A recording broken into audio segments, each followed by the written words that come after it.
Good morning and welcome to the WINY Talk Show. It's time for you to be heard. The talk show welcomes everyone's calls once per hour.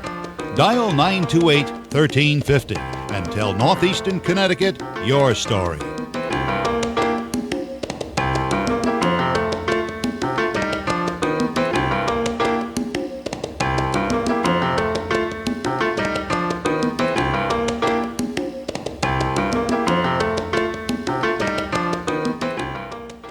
Good morning and welcome to the WINY Talk Show. I'm your host, John Mahan, and this is the Thompson 2025 General Election Debate. We have our candidates on with us this morning. We have Republican First Selectman candidate Nick Donahue, and we also have Democratic First Selectman candidate Andrew Irby. How are you both doing this morning? Doing great, John. Doing great. Well, thank you so much for... Absolutely. Whoops. All right, say that again, Nick, because I think I had your mic off by accident. Already. No, yeah, we're doing great. We appreciate the offer to be here and talk about Thompson and all that good stuff that goes with it. We're going to go right into opening statements. We did flip the coin before we came on air. And Andrew, you'll be going first with your opening statement. 2 minutes. Absolutely. So again, thank you, John, for having us here today. I'm Andrew Irby. I'm just a regular American, just like the rest of us here. I'm a husband, a father, a business owner, and I really want to see our town do better. We can do better by working together. I have a clear and definable pathway of getting us from A to B. I have a track record. I have experience. I have experience as well. When it comes to running large-scale business, small-scale business, I am a promoter of all good things. I'm a positive person. The things that I really like to bring forward to Thompson is our community. I really want to see our community do better. We'll do that with more civic engagement, an open-door policy when elected here as a first selectman for Thompson. If you have problems, come and see me. Talk to me. I'm here to listen to your challenges that you may face and bring forward a solution, because I am solution-based. Secondly, to community communications. I think as a first selectman here, not only do I know that we need to communicate more often, more frequent to our residents here in Thompson. Regardless if it's with a newspaper, a newsletter, or something, we need to communicate on a more frequent basis so that there is less misinformation and more exact information to be had. And thirdly, commerce. We desperately need commerce here in Thompson. Without commerce, our taxes will continue to rise, and then we as an administration have to go to our residents to say, hey, we need a little bit more. And I think all of us have had enough of that.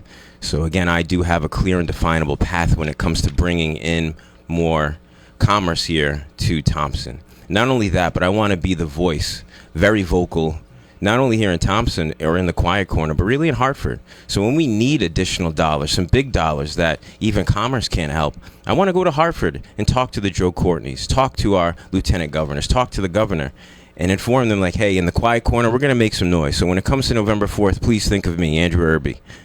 Thank you. Thank you, Andrew. Appreciate that. Nick, you have 2 minutes as well. Fantastic. Thanks for having us today. I just want to introduce myself, Nick Donahue, 15-year resident of Thompson. My wife and I moved here to the home, actually, that she grew up in. She's a lifelong resident here in Thompson. A little bit about me. I own multiple businesses in Thompson. I'm the president of the Thompson Business Association, which I've been a member of for about 10 years. Active member with the Weekend Warriors Food Bank. Active member Thompson Lions, Valley Springs Sportsman's Club. President of Village Improvement Society. Really active in the trenches, so to say, about making Thompson better and beautiful on a daily basis through promoting business, growing business. I decided about 6 months ago to get in a little bit deeper into town politics because I thought there was a gap that needed to be filled. And with my 20-year history working up in Massachusetts in public safety as a police officer, firefighter, paramedic, emergency medical technician, dispatcher, I have a pretty vast array and knowledge of municipal government and how it works. I retired from that about 2 years ago, and I'm really looking to get back into, on a government level, helping the community and helping it grow through business and promoting good opportunities and strong communications throughout the community, and just continue on the path that I have been on for the past 25 years. All right. Well, Nick, thank you for that opening statement as well. We're going to move on to the questions now. Nick will lead this one off with you. The town of Thompson will be holding a public informational session tomorrow regarding the proposed redevelopment to the former building Corticelli Mill property at 630 Riverside Drive. What is your opinion on this project, and how does it fit within your plans for housing and economic development in Thompson? 2 minutes. I think it is fantastic news. I think everybody in Thompson thinks it's fantastic news. If done correctly in a timely manner, it can be extremely beneficial. I do think it's an opportunity for more housing, which will utilize more school seats in a owner setting, in a condo setting. We'll have a little bit more tax base. It has been brought to my attention that there's going to be some mixed-use commercial in there, so that'll give the opportunity for small businesses to flourish and grow. I think it's an amazing opportunity. I do wish that the developer, in which the whole town has kind of been communicating with, when the rubber meets the road, does utilize town or regional-based businesses to support this endeavor. I think hopefully that this person doesn't bring in subs from halfway across the state. It would be nice to really support local and grow that. And from economic development, that property right now is just sitting. Obviously, it needs to be cleaned up. There's a little bit of an environmental thing, but nothing we can't tackle as a town and a team. And I think it's a perfect opportunity to move forward. The only reservation I would have is, depending on the type of occupancy it is, we do definitely have to consider town services, what we have available, and what it's going to cost us, specifically emergency medical response and highway and road use services. So that is a concern that, as a town, I think we do need to look at, but definitely fully support any economic growth and development within Thompson. Thank you, Nick. And Andrew, you have 2 minutes for the same question. Thank you. So this fits directly into my economic plan. Not only does it bring in additional houses, the mixed use and restaurant concept that I've spoken directly to Robert about is fantastic. I mean this from the bottom of my heart. This is something that our town needs. They're going to be single and multiple bedroom units that are available there. The restaurant concept, I have to tell you, is something amazing. We hear about these in bigger metropolitan areas, but farm to fork is the concept that Robert is pitching and championing. I've met with him on several occasions. Wonderful gentleman. He stands by this project. Not only that, but he does stand by his ability to execute. He has a lengthy track record, and his team is vastly experts in this mill redevelopment space. This is what he does day in and day out. I wish him the best of luck, and he has my full undivided support. So again, this fits directly into my economic plan with growing Thompson to where it needs to be. Now, sure, there may be an influx of residents moving in, but these are owners. So they're going to help diversify our tax bases. Again, with the mixed use that's going to be there on site, we're going to bring in some small to medium-sized businesses. This is great for our economic development challenges that we face for so many years. This one project, we desperately need all of the townspeople to come out tomorrow to get informed. So that way the information that you get is directly from the developers now, directly from our township, so you get all of the answers that you're looking for.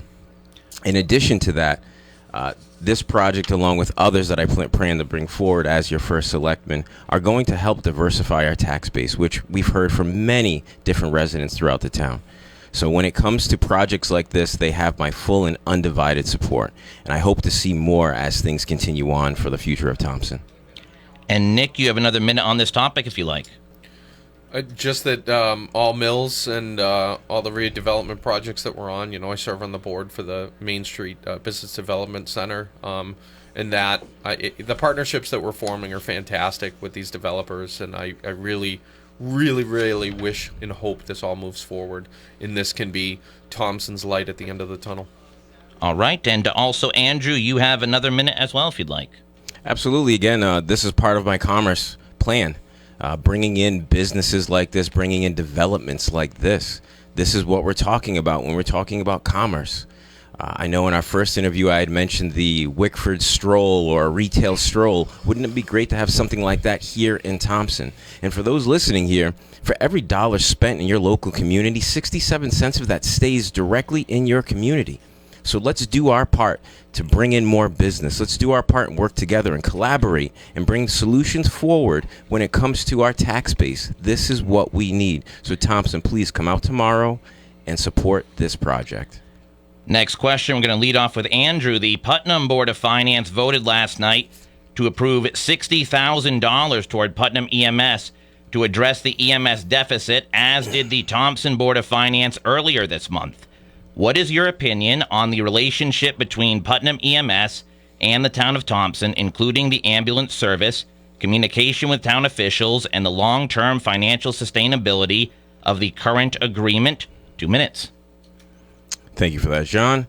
So I was at the last selectmen's meeting, and I did hear a lot of information. I have spoken to others too off about this topic, and it's alarming that professionals in this space found a deficit and did not, I repeat, did not come forward with it sooner than later. This is something that should have been identified long ago. Pointing blame isn't something that I typically do, and I won't do it here in this situation either. We need to figure out what the solution is going forward. And in my opinion, the solution going forward is to be present at meetings where they're talking about financials so that you can ask questions. One of those main questions, are we facing a deficit? Is there something going on with billing? And that was brought forward during the last selectmen's meeting, that there was an issue with billing. They did switch billing companies. And with that, we as a town and administration, as the leaders, need to be aware of these changes so we can pivot and plan accordingly versus trying to make a decision after the fact. This going forward really harps on my communication aspects of things, and where we need to communicate to everybody and anyone who's involved with our town and how it functions. The functionality of things that are state mandated like EMS are very important to our functionalities of a town.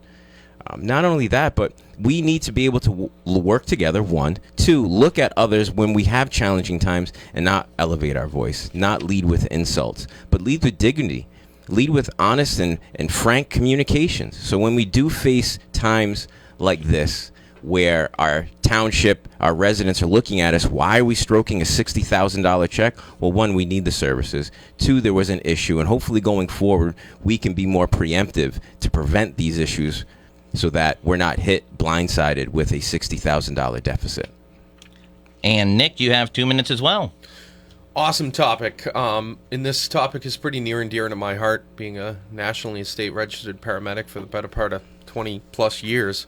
Ambulance and public safety is big on my priority list. And unfortunately, I think with Putnam EMS, which is in fact a private nonprofit business, unfortunately, I think the evidence shows that it's not being run as that. And I think there's necessarily some fault, but maybe not, as far as that goes. But billing is a big part of ambulance and sustainability. And right now, from what I'm looking at, I don't think we necessarily have a sustainable program. This $120,000 bailout between the two towns, from what I've heard, is just kind of the start of what local officials have painted a much bigger picture. I do think that both towns need to collaborate and work together, and whether we adopt a more municipal approach to ambulance or emergency medical services or go out to a competitive bidding process, I think we need to do that as a team and really get the most bang for the buck. Number one being, what's the best patient care and response that we can get for our two towns?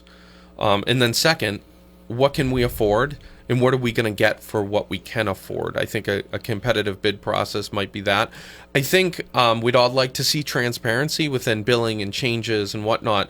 But as a nonprofit private business, I think that's going to be tough. I know we're bound to a contract that I think isn't necessarily currently being fulfilled, and I think they're doing the absolute best they can. But I do think that we need to all work together and resolve this issue, so it doesn't become a bigger issue for all of us. Thank you, Nick. And Andrew, you have a minute as well for rebuttal. Thank you for that. The one thing that I will stress is that in moments like this where there are shortfalls, why aren't we going to Hartford and advocating for additional funds for support? Both collectively, Thompson and Putnam. Let's go down there and show a joint force effort. Again, we're in the quiet corner, but it's about time we make some noise. We have to go down to Hartford and advocate more so that in issues like this, we have some surplus. We have additional surplus that can be utilized for challenging times like this. $120,000 isn't something that you can just go flip your mattress over and find. It's one of those things where we have to dig deep and look at our residents and say, unfortunately, we have to pull this out of surplus. And we just went through 4 referendums. Things are challenging here in Thompson, and we need to do a better job at advocating for ourselves here in Thompson. Thank you, Andrew. And Nick, you have another minute as well, if you'd like. advocating for ourselves is definitely something we need to do, and I think we need to do it by really boots on the ground. I know, from a Medicare, Medicaid standpoint, they have set rates for billing. From my training and experience, I don't think we're going to squeeze more out of the government based off lobbying on a local level. But what I do think we can do is by really teaming up between the towns, or maybe even a regional program like many parts of the United States have done, to fix this public safety issue. Because unfortunately, the times of volunteerism and doing stuff for free in public safety is just, those times are gone. So I think just by regionalizing and bringing it all together, I think that's really should be a next step. And that's really been the national model. All right, well, we're going to take a commercial break at this point, but for anybody just tuning in, we're having our Thompson 2025 general election debate between Republican First Selectman candidate Nick Donahue and Democratic First Selectman candidate Andrew Irby. We'll be right back. Stay tuned. John Jackal here from Cargill Chevrolet. Game day sales are here at Cargill Chevrolet. Let's score that touchdown deal together. Score a touchdown with a 2025 Silverado 1500. Lease right now for only $349 a month for 36 months, 10,000 miles per year. And those game day deals don't stop there. Now at Cargill Chevrolet, a 2026 Equinox lease for only $289 a month for 36 months, $39.95 down before taxes and fees, 10,000 miles per year. Visit us online at cargillchev.com or stop by at 23 Livery Street or our Route 44 store in Putnam. Cargill Chev, the dealer at the end of your driveway. Together, let's drive. Lease offer for 2025 Chevrolet Silverado 1500 Crew Cab LT. Lease after all qualifying rebates. $49.95 down. 36 months. 10,000 miles per year. Does not include taxes and fees for well-qualified buyers. Lease offer for 2026 Chevrolet Equinox LT. Lease after all qualifying GM rebates and discounts. 36 months. 10,000 miles per year for well-qualified buyers. The Putnam Business Association and Putnam Recreation Department present the Great Pumpkin Festival, Saturday, October 18th from 10 to 3 in downtown Putnam. The Great Pumpkin Festival stretches from Union Square to the Kids Zone in Rotary Park. We'll have over 80 arts and crafts vendors, the Harvest Fair and Luncheon, and the official Great Pumpkin at the Congregational Church. There'll be lots of activities for the kids, like face painting, inflatables, and balloon artists. Don't miss our giant sandcastle, live bands, special pumpkin menus, scarecrow displays, and more. We'll see you at the Great Pumpkin Festival, Saturday, October 18th from 10 to 3 in downtown Putnam. The Great Pumpkin Festival is sponsored by BreezeLine, the Burns Agency, CR Premier Properties, Girardi Insurance, Hilb Group, Jewett City Savings Bank, Win Waste Innovations, Woodstock Building Associates, WINY Radio, and CT Visit Eastern Regional Tourism District. The Orient Express pulls into Putnam for 3 weekends when the Bradley Playhouse presents Agatha Christie's Murder on the Orient Express. Shows are Fridays and Saturdays at 7:30 p.m. and Sundays at 2 p.m. now through October 19th. Tickets are $26 for adults and $23 for seniors and are available now at thebradleyplayhouse.org or charged by phone at 860-928-7887. Get your tickets now for an unforgettable experience with Murder on the Orient Express, now playing at the Bradley Playhouse in downtown Putnam. What happens when a young man, duty-bound to pirates, finds himself in love with the Major General's daughter? Trouble! The Pirates of Penzance has it all. Romance, mistaken birthdays, and more tongue-twisting patter songs than you can handle. Yes, I am the very model of a... Oh, wait. No spoilers! Saltmarsh Opera brings Gilbert and Sullivan's funniest, frothiest comedy to life this October. Performance is Friday, October 3rd at the Luce Center in Woodstock. Secure your seats now at theloose.org. Jekyll and Hyde, the epic struggle between good and evil comes to life in Jekyll and Hyde, the musical, now playing at the Little Theater on Broad Street in Danielson. Shows are Fridays and Saturdays at 7 p.m. and Sundays at 2 p.m. now through October 12th. Murder and chaos are pitted against love and virtue in this sweeping Gothic musical. Tickets are available now at ltobs.ludus.com. Don't miss Jekyll and Hyde the musical, now playing at the Little Theater on Broad Street, 185 Broad Street in Danielson. See their Facebook page for ticket information. Community Radio, WINY.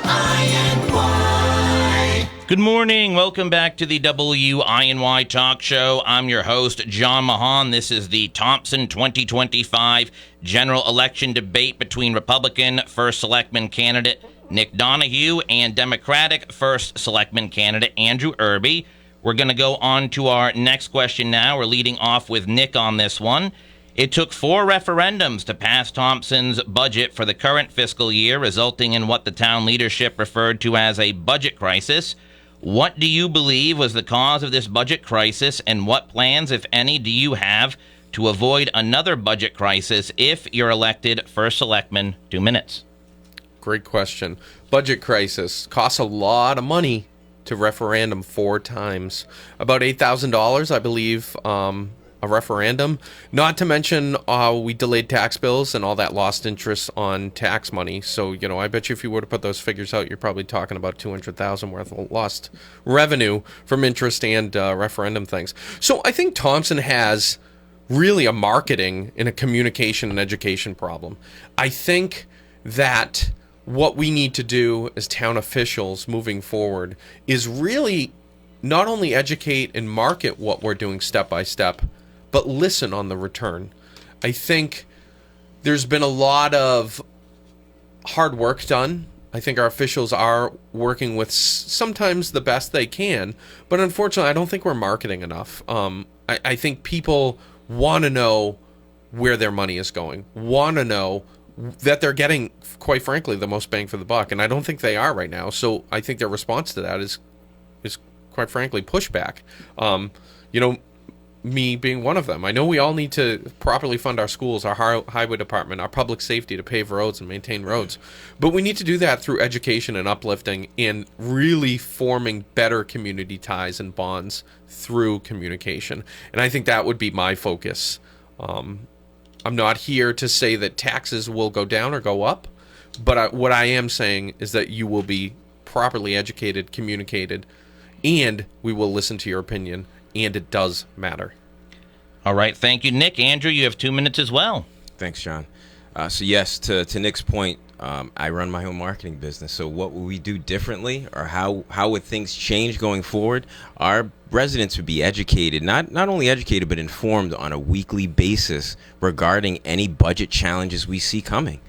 During budget season, I would openly invite whoever, whenever, to have conversations regarding budget changes, cuts, and hear them out.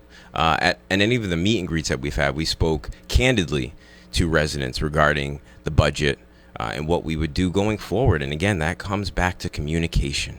You got to talk to people. You have to listen to people. You have to invite people into the room so we can all come up with a better plan moving forward. So under my leadership, I do not see multiple referendums happening. It'd be foolish for me to say that our taxes are going to go down, but I'm going to do whatever I humanly can to reduce our taxes, and that's bringing in more commerce. Again, I cannot harp on this enough. Communication can solve a lot of our problems here in town. We've seen so many people pop onto the Facebook groups and give their opinions, and sometimes those opinions do grow legs. The one way we can stop misinformation from happening is by informing our residents on a consistent basis so that we don't have such low voter turnout when it comes to passing a budget. If people are aware of what's going on in town, they feel more connected. There's a thing that we can build called trust, which I think we're lacking right now with our current administration and leadership.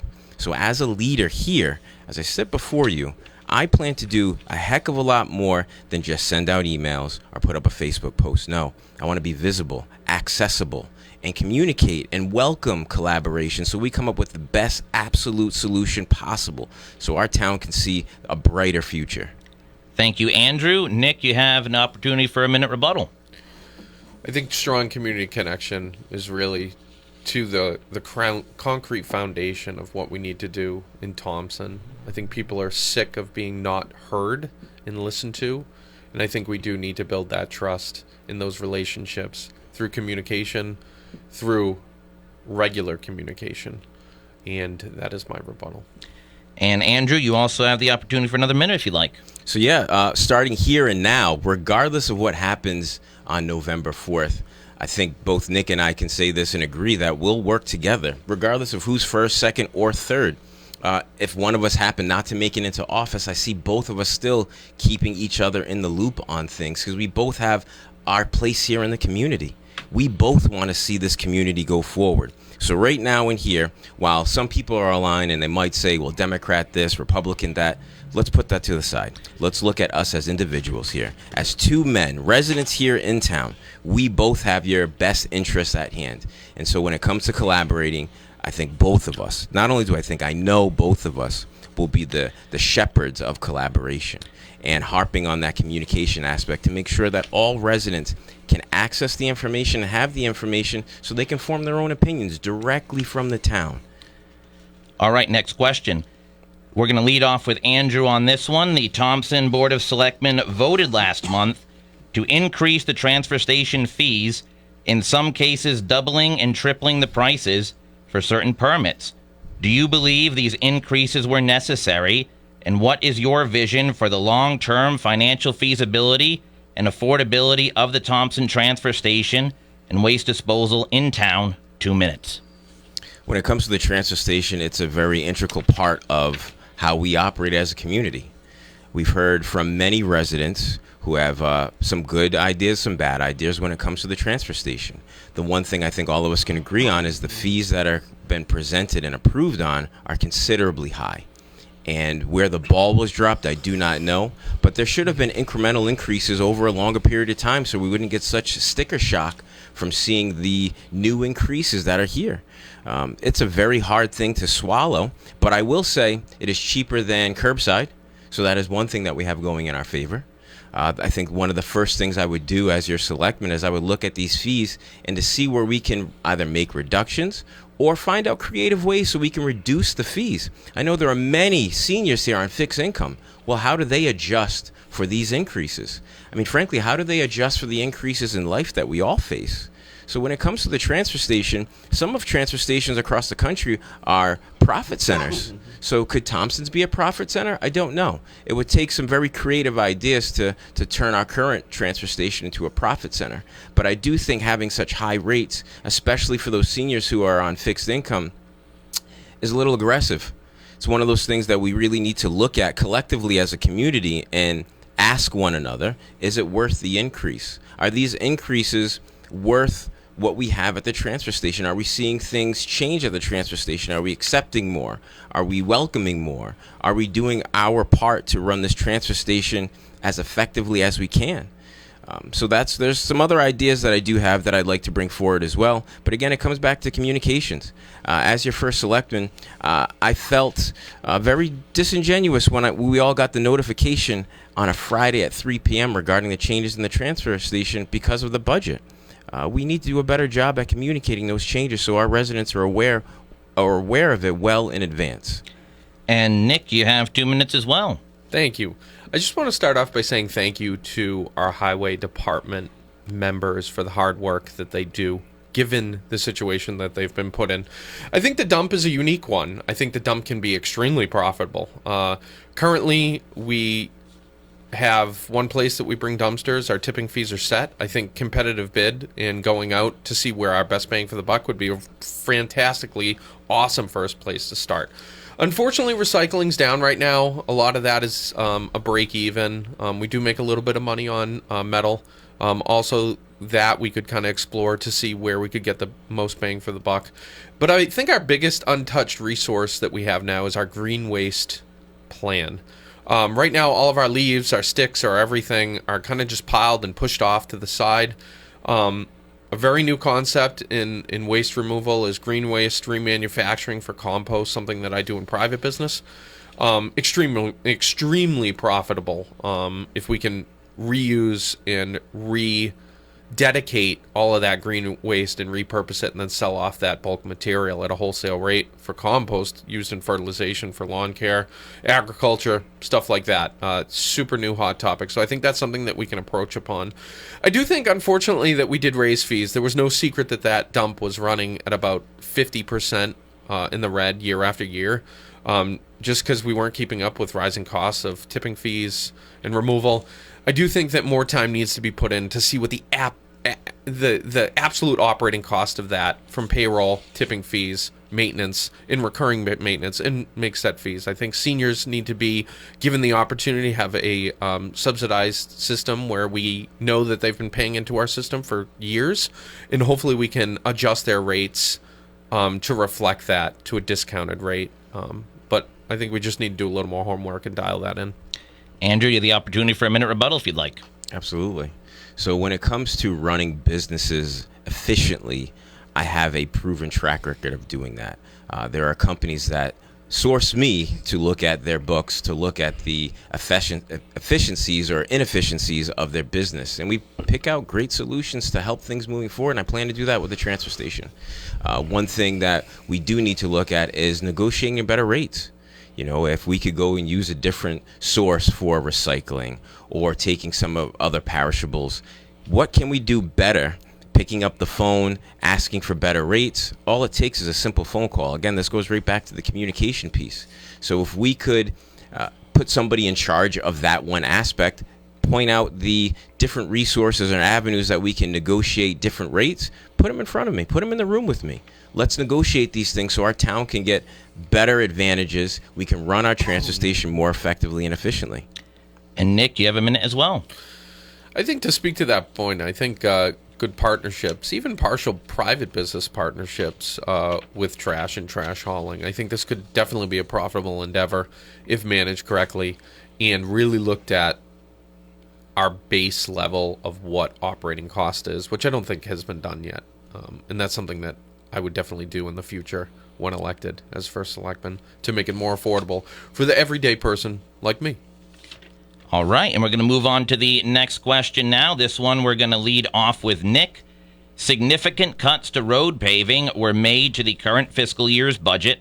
What is your opinion on the current state of the roads, bridges, sidewalks, and other infrastructure in Thompson? Are there any priority areas you think need to be addressed? 2 minutes.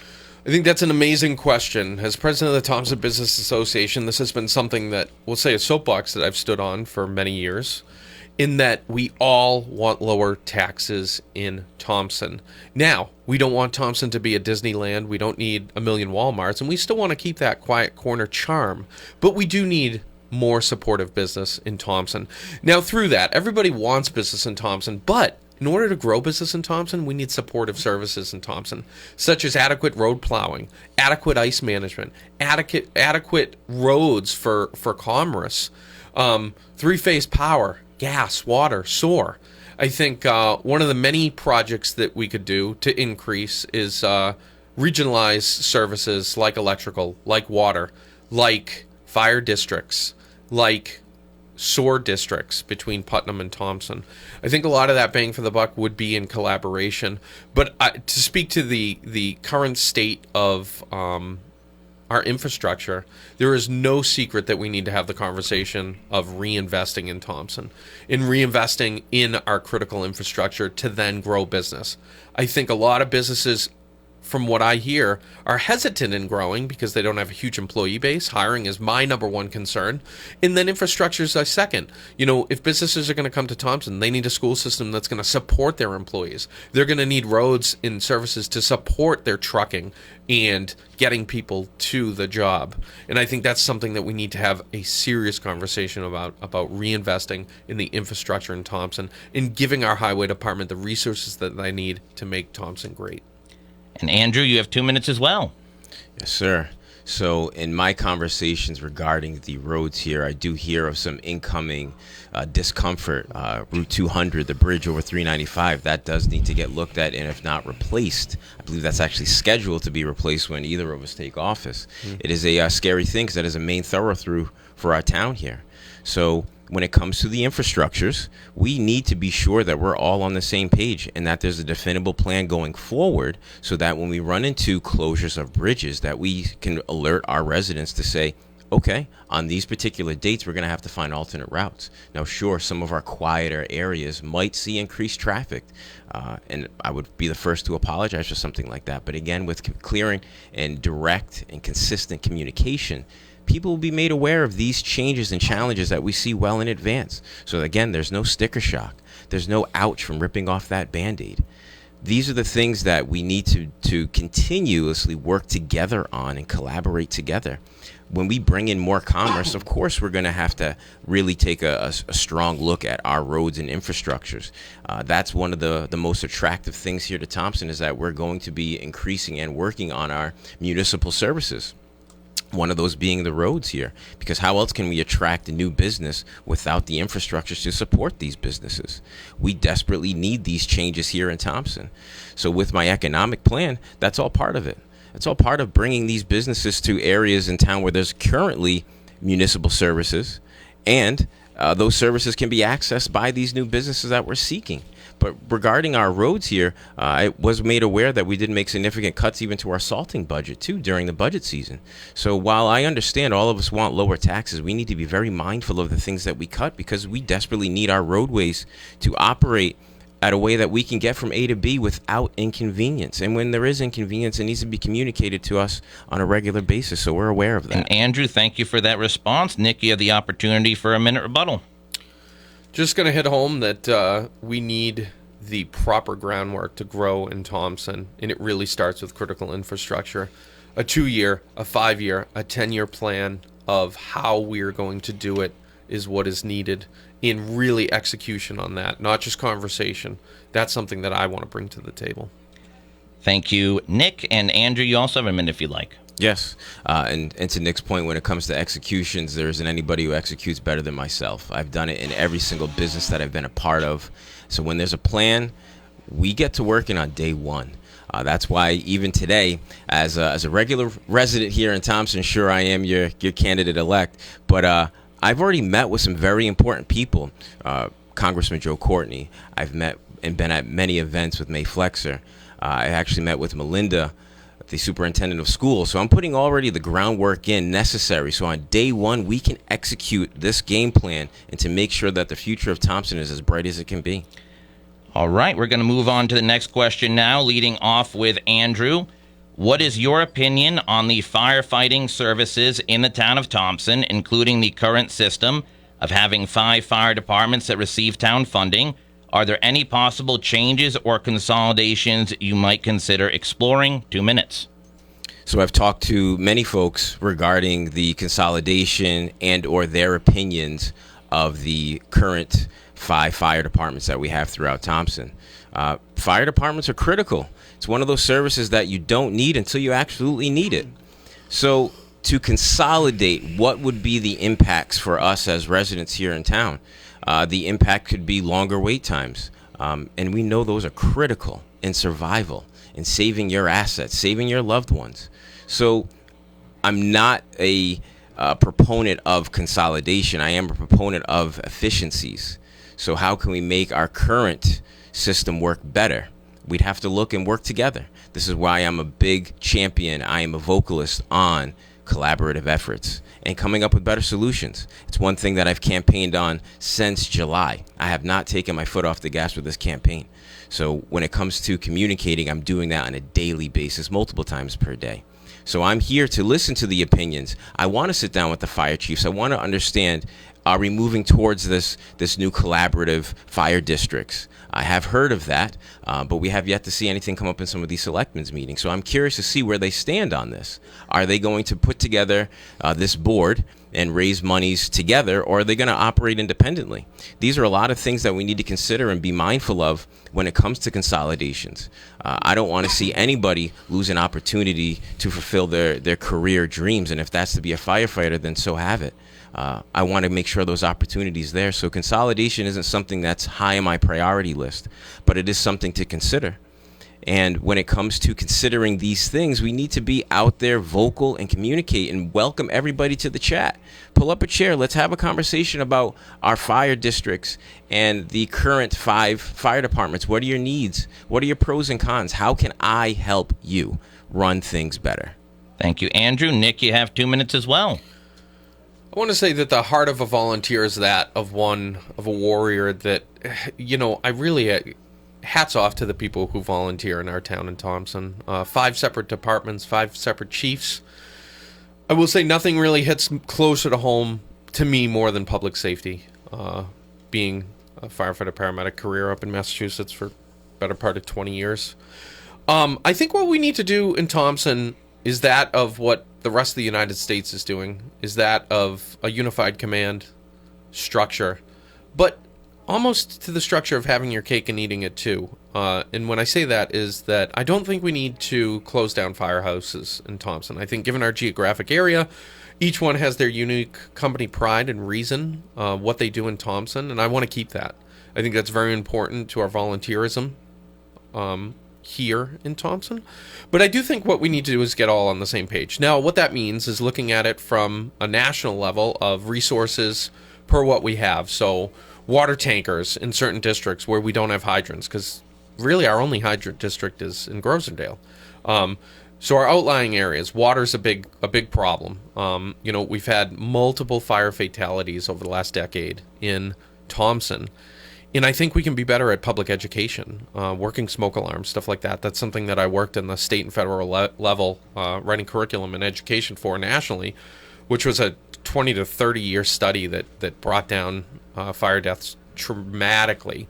So local fire tax, so it takes the burden off the general budget and then appropriately funds town services. I think that's something that we have to look at. And I really think that we all just need to get more efficient and be on the same page.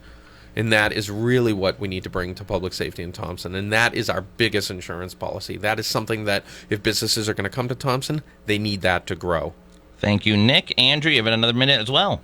Yes, response time.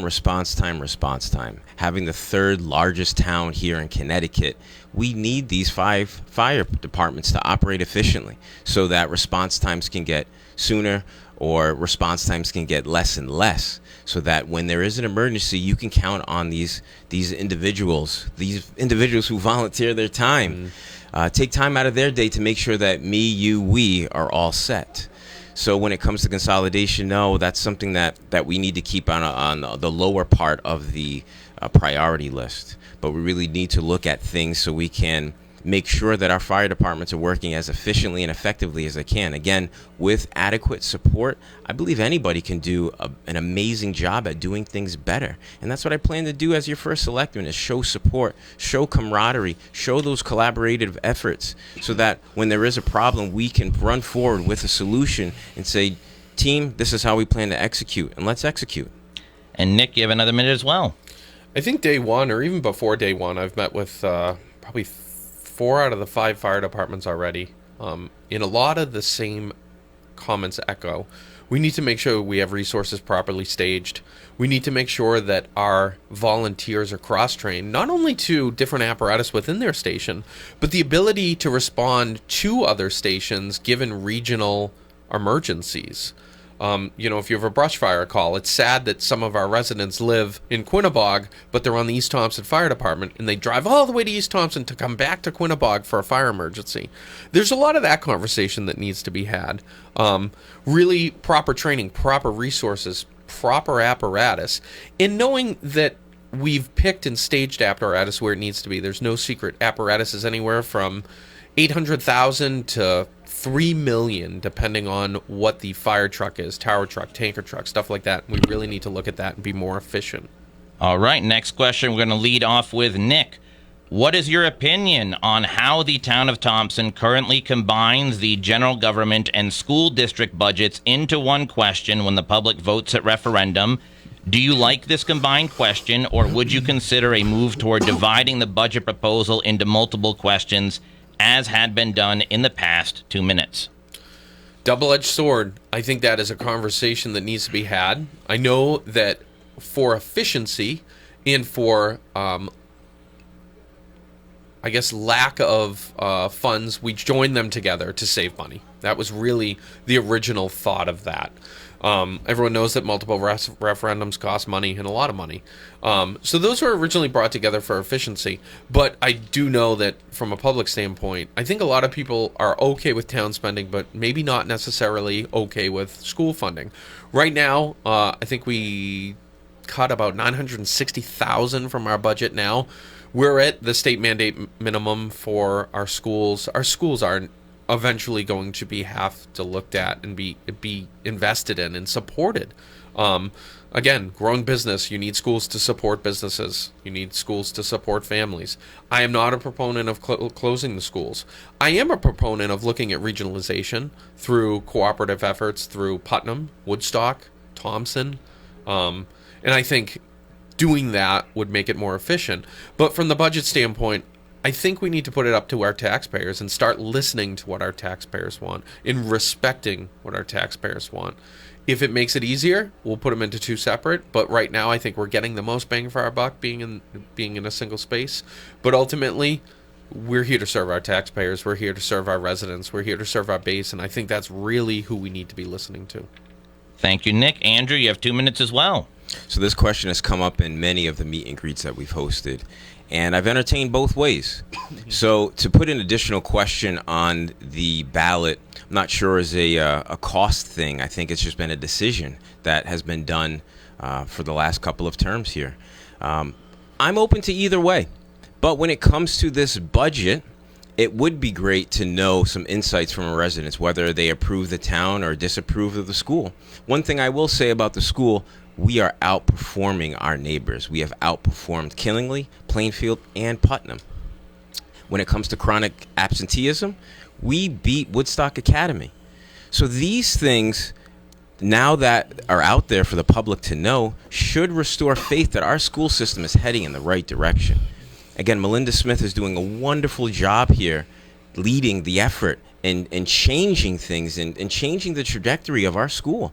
Sure, enrollment is low, but with new developments like at the Belden Corticelli site, we'll have the opportunity to increase those enrollments, thus lowering our cost per pupil. I don't want to say dramatically, but we will see some drops in that with more residents coming here to town. The other thing, too, during a budget season, while I all know we want lower taxes, insulting one another to get there is not how we do it. Insulting those running certain departments is not how we do it. And one thing I must stress is that insulting the superintendent is not how we do it.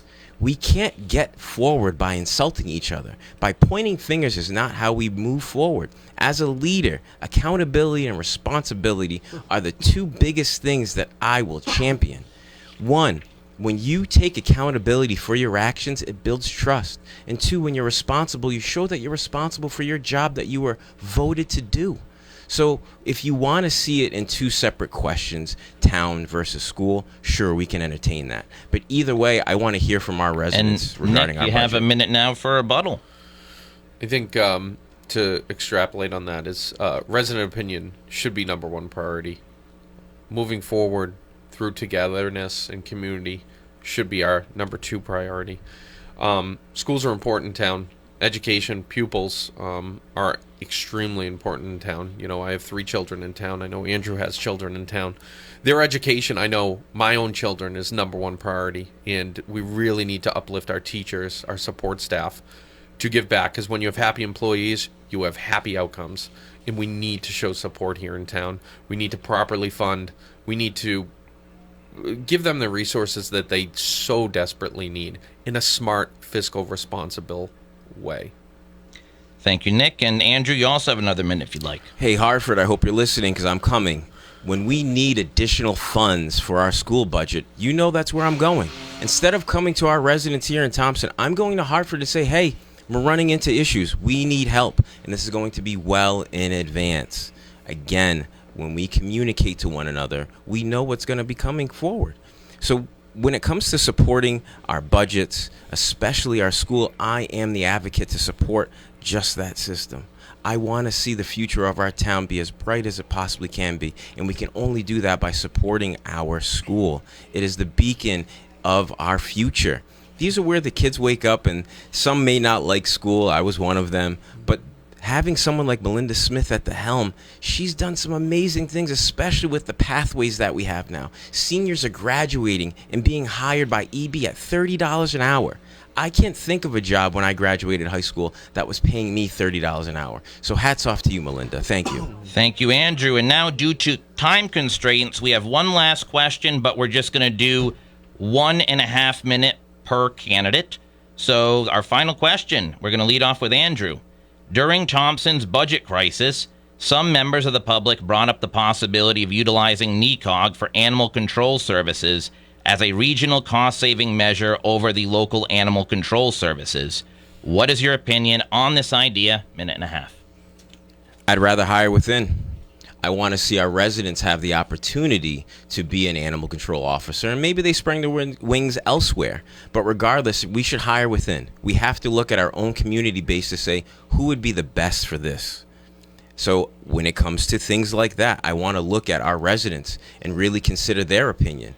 I have yet to be asked any questions regarding animal control and animal control safety, but I have run into an issue where we had a raccoon that had something going on with it. And it was probably the smoothest situation I've ever dealt with. Now, sure, the demise of the raccoon was not one that I wanted to see, but unfortunately for him or she, he met his end. But working with animal control in that situation was fantastic. So why would I look elsewhere when we're managing it on our own? Now, if it's a budget concern, now sure. If it's the lowest hanging fruit on our budget, sure, we might have to reconsider these things. But I'd rather keep things the way they are, or as close to it as possible. So again, when it comes to the communications out of the administration here in Thompson, I will be doing that on a very frequent basis. Probably to the point where some residents say, all right, we've heard enough of you, stop it already. But that's okay. That means I'm doing my job the way it should be done. So as your leader here, again, I want to look internally versus relying on third-party services to handle certain situations and challenges that we see here in Thompson. And Nick, a minute and a half as well. I just want to say our animal control officer is doing a great job that we have right now. She's a part-time paid employee, but I know week after week she works for free, week after week. She cares about Thompson and what we do. We did the NECOG route. We hired them out. Unfortunately, a great organization, but resources spread too thin. We had residents waiting days to hear back on emergent issues about animals. I don't even think that's a viable option right now. Not only did it cost us more money, we had horrible service. We had horrible response times. I think what we have now is great. I think we should further grow and expand that program. I know through the Business Association, our wonderful animal control officer came to a few meetings, and she kind of gave us a list of stuff.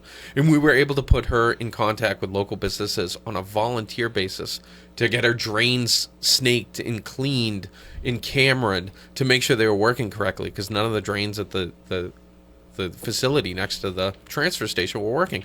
We just need to continue to support her in the system so we can have fast response times. We can have people know the community. If you lose your dog, the animal control officer can research and know and have community ties to network within the community to reunite yourself with that lost animal. I think they're doing a great job, and I think we just need to continue that.